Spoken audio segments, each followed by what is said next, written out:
Hola y bienvenidos a un nuevo video sobre Durkheim. Seguimos revisando el libro El suicidio.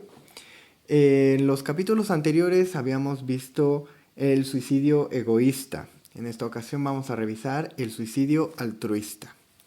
Si bien habíamos visto en los capítulos anteriores que el suicidio egoísta se daba en sociedades sumamente especializadas, donde el sujeto terminaba por despegarse de todo este apartado moral, social, ¿no? Donde veíamos que el dogmatismo, por ejemplo, o las religiones tenían una gran influencia y cuando uno se separaba de este, pues se perdía eso que lo apegaba a lo social y por lo tanto caía en este suicidio egoísta. O por ejemplo las altas especializaciones científicas hacía también que se despegara, pues con el altruismo vamos a ver completamente lo contrario. Si bien el suicidio egoísta tiene que ver con una sobreindividualización del sujeto, el suicidio altruista tiene que ver con una individualización insuficiente.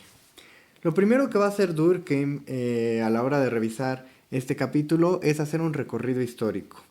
Bien podemos ver al principio que este suicidio es aceptable en algunas culturas. Vemos, por ejemplo, la cultura danesa, hay una vergüenza por morir en la cama. Se dice que la muerte natural es pudrirse por la eternidad. Es decir, no estaba bien visto que una persona llegara a la vejez y paulatinamente pues fuera perdiendo la vida. Era mucho mejor que muriera en la guerra, trabajando o dándose muerte a sí mismo, ¿no?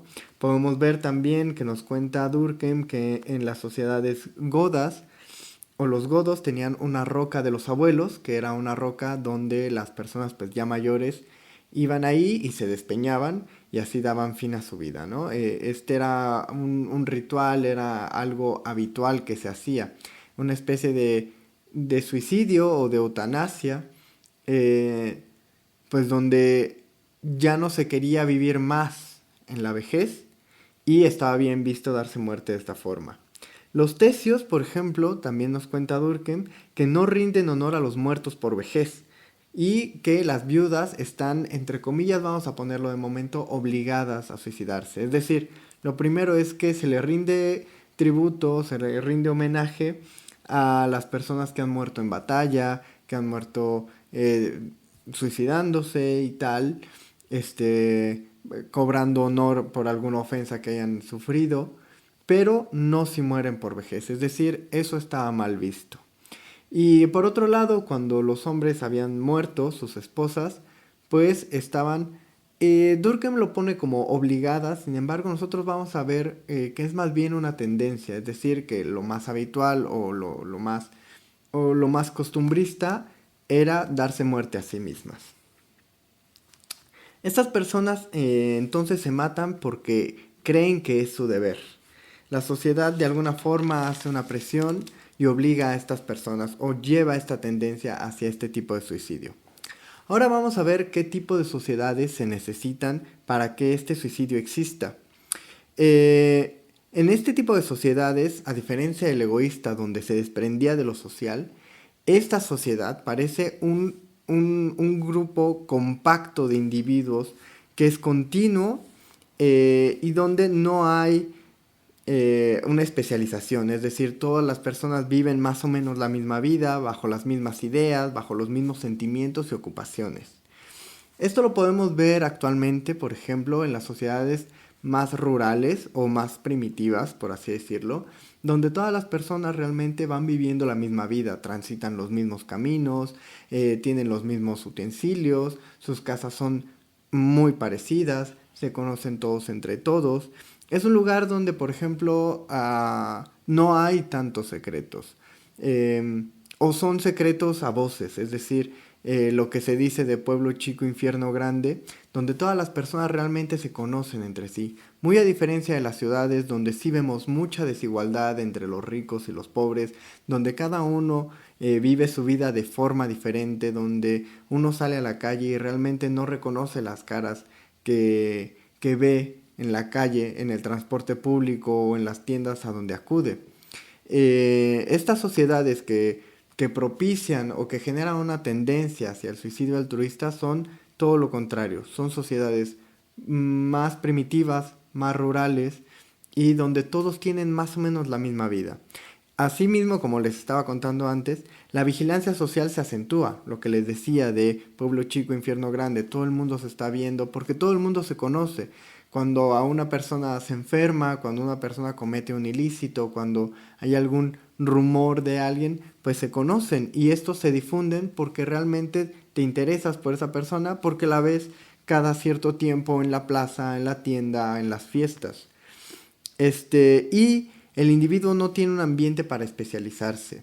Si bien hay cierta especialización en las calles, incluso entre las personas más primitivas había gente que se dedicaba al bordado, a la caza, a la recolección. Y actualmente en los lugares rurales hay personas que se dedican a la ganadería, a la siembra, etcétera. O sea, sí hay cierta especialización, perdón, y con ella cierta individualización.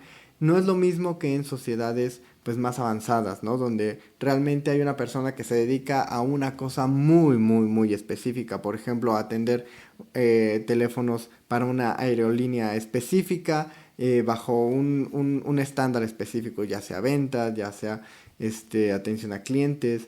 Podemos ver personas dentro de la medicina, por ejemplo, que se dedican a un rubro muy específico. Podemos ver que hay personas que se dedican a la química o incluso a la intendencia, pero de ciertos lugares muy específicos y con ciertas normas muy específicas. No es lo mismo trabajar en un área médica que en unas oficinas, por ejemplo. Entonces, para las sociedades que generan este tipo de suicidio, pues es todo lo contrario. Son sociedades donde no hay esta especialización y donde todos viven más o menos la misma vida. En este punto podemos ver que hay dos tipos de suicidio altruista. El primero tiene que ver con un desprecio a la vida. Este desprecio se puede ver cristalizado en ciertas ofensas o vergüenzas, es decir, una persona, por ejemplo, a la que se ve ofendida por otra persona, pues puede ser que se llegue a dar muerte a sí misma, alguna vergüenza familiar o individual que le haya sucedido, también puede hacer que se dé muerte a sí misma. Y por otro lado, vemos en este tipo de sociedades que la religión también funge un papel importante. Si bien Durkheim en su recorrido nos había dicho lo que creían ciertas civilizaciones, pues podemos decir que también hay una especie de noción de lo que hay en la otra vida y cómo llegar a esta otra vida. Para algunas civilizaciones, por ejemplo, la muerte natural, pues hacía que no llegaras a esa otra vida, que te quedaras en este terreno pudriéndote, como decían algunos, ¿no? Podemos ver también que la religión aquí es un parteaguas importante. Si bien por un lado la sobreindividualización hace que te convenzas de todo esto que te dicen y por lo tanto te des muerte voluntariamente, porque es lo que la religión así lo considera, ¿no? Si ya estás llegando a la vejez y la religión en este caso pues dice que así no vas a llegar al más allá, pues entonces hace que te des muerte. Por otro lado, el desapego a esta religión también genera una sobreindividualización y es una forma de escapar de lo social, ¿no? Así podemos ver este juego que va a ir llevando Durkheim con estos dos tipos de suicidio. El primero, el suicidio egoísta, tiene que ver con una sobreindividualización, aquello que te saca de lo social, algo que te hace especializarte y algo que te haga ser muy individual. Y por otro lado, la individualización insuficiente, es aquello que no te da personalidad, que te sumerge dentro de lo social y que por lo tanto te atrapa en este tipo de tendencias, ¿no? Que de repente te ves obligado a suicidarte. Es por eso que lo llama suicidio altruista obligatorio, porque de alguna forma es la sociedad la que te obliga a suicidarte. Si bien en el suicidio egoísta tú tomabas la decisión porque ya no veías razón de vivir, porque no te sentías unido a nada, en este caso uno se llega a suicidar porque la sociedad de alguna forma te incita y te obliga o te promete cosas en el más allá. Así podemos ver que el suicidio egoísta, Durkheim lo definirá como esa tristeza porque no se ve nada real en este mundo, se siente inútil y sin razón de ser. Y el suicidio altruista, por el contrario, es la esperanza más allá de la vida, de las ideas sociales completamente aceptadas e incorporadas en el ideario personal. Ahora, el siguiente apartado que va a hacer Durkheim es un tipo de suicidio altruista crónico, que él es así como lo llama, que es el ejército. El suicidio dentro de los militares es muy acentuado, varía desde el 25% hasta el 900% de los suicidas normales que se dan en la sociedad. La primera explicación que Durkheim se da a sí mismo a la hora de preguntarse por qué se suicidan más los militares es porque la vida castrense pues es más difícil. Realmente la vida de un civil pues es mucho menos estricta, hay bastantes más libertades, comodidades y lujos. La vida castrense es más difícil, es más estricta, y más laboriosa. Uno se tiene que levantar a ciertas horas, tiene que hacer ciertas cosas de trabajo físico y tal. Entonces, ¿será esto que la vida, al ser más difícil, haga que las personas se suiciden más? Y va a ir dando ciertos argumentos en contra. El primero es que el coeficiente de agravación, que era lo que habíamos visto antes, aumenta cuanto más tiempo se está. Y esto sería chocante. Lo más lógico sería que a la hora de hacer este cambio brusco en la vida, de convertirse de un civil a un soldado y entonces comenzar esta nueva vida castrense llena de nuevas reglas e imposiciones, pues en el primer momento de este salto abrupto fuera donde más suicidios hubiera. Pero es todo lo contrario, que a la hora de dar este salto son realmente los que ya llevan muchos años siendo soldados los que se terminan suicidando. Suelen morir más suboficiales que soldados rasos. Y esto es curioso porque la vida de los soldados rasos pues es mucho más complicada, es decir, tienen trabajos más difíciles, tienen reglas más estrictas, tienen menos comodidades. Y entonces el hecho de que mueran más suboficiales, es decir, personas que pues ya tienen cierto rango, que tienen ciertas comodidades y que pueden de alguna forma evadir o generar nuevas reglas a su conveniencia o a su comodidad, pues sean los que más se suiciden. Incluso personas, o sea, soldados rasos y suboficiales que lleven más o menos el mismo tiempo, suelen morir más los suboficiales. Podemos ver también que el disgusto por esta vida castrense pues es más acusado en las personas que se ven obligadas a esta vida que las personas que lo hacen por mera voluntad. Sin embargo, el suicidio se ve más en las personas que entran por voluntad al ejército que las personas que se ven obligadas a ello. Estos son los tres argumentos que Durkheim da en contra de esta solución en principio aparente que tiene que ver con este cambio abrupto de vida. Dice, para empezar, resumiendo, el coeficiente de agravación aumenta a medida de que pasa el tiempo. Segundo, mueren más suboficiales, es decir, personas con mayor rango que con menor rango.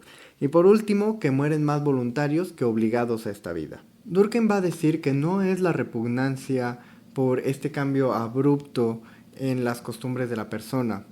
La razón por la que los militares se suicidan más y de hecho lo que explica cada uno de estos tres puntos que habíamos dicho antes es el conjunto de estados y costumbres que genera la misma vida castrense. Lo mismo que decía Durkheim al principio, que es este tipo de sociedad compacta. Durkheim va a dar tres puntos específicos a la hora de la vida castrense. El primero es la impersonalidad, es decir, la no individualidad. Cuando una persona es un soldado, pues se convierte parte dentro de esta masa de individuos, ¿no? La segunda es la obediencia, que tiene que ver con la no discusión o la no comprensión, es decir, a un soldado del rango que sea, siempre que un oficial con más jerarquía le dé una instrucción, la tiene que cumplir sin discutirla y a pesar de que sea absurda o incomprensible, cosa que dista mucho de la especialización, de la individualización, donde cada decisión que se toma pues es pensada y es personal e individual. La vida castrense es incompatible con este tipo de vida. Por otro lado, es la abnegación intelectual, que es justamente incompatible con el individualismo, es decir, en el individualismo Cada persona piensa o tiene dentro de su cabeza un mundo propio y especializado. Por eso a la hora de estudiar y hacerse especialista en un tema, eso apoya la individualización. En este tipo de vida o de carrera hay una abnegación intelectual, es decir, todos piensan lo mismo. Podemos ver que estos puntos que hemos dado tienen que ver con principios de conducta fuera de sí mismo, es decir, que uno no dicta su propia conducta, sino que la dictan otros. Y es que eso es el altruismo, que la sociedad de alguna forma dicte lo que tú piensas. Así podemos ver este contraste muy fuertemente. Si por un lado el suicidio egoísta es salirte de la sociedad, alejarte de la moralidad, de las costumbres y de lo que dicta, el suicidio altruista y el altruismo tiene que ver con someterte abnegadamente a lo que la sociedad diga, a lo que las costumbres o tendencias indiquen. Por último, podemos decir que una persona que de repente se pone un uniforme militar no cambia a ser a otra persona, porque es algo que podríamos notar, ¿no? Una persona que de repente firma unos documentos y se viste de cierta forma, de repente tiene un índice de agravación mucho más alto que un civil, es decir, que en el momento que una persona firma entrar a la carrera castrense, de repente tiene muchas más probabilidades de suicidarse. Pero esto no es así, no es que una persona cambie de repente por ponerse un uniforme, sino que hay toda una serie de factores, de tendencias, y es una sociedad específica la que ha llevado a esta persona a entrar a esta carrera, a de repente ser sometida por las costumbres, por la abnegación y tal, la que va a llevar a que esta persona tenga un índice de agravación mucho más alto. Bueno, hasta este momento entonces ya hemos visto dos tipos de suicidio. Nos queda un último tipo de suicidio principal, que es el anómico, el que veremos en el siguiente capítulo de esta serie de videos. Espero que hasta ahora les esté gustando, que le estén entendiendo. Recuerdo una vez más que esto es más o menos lo que yo he podido resumir, lo que yo he podido entender de estos capítulos. Y pues nada, ya nos veremos en la siguiente entrega y como siempre, hasta luego.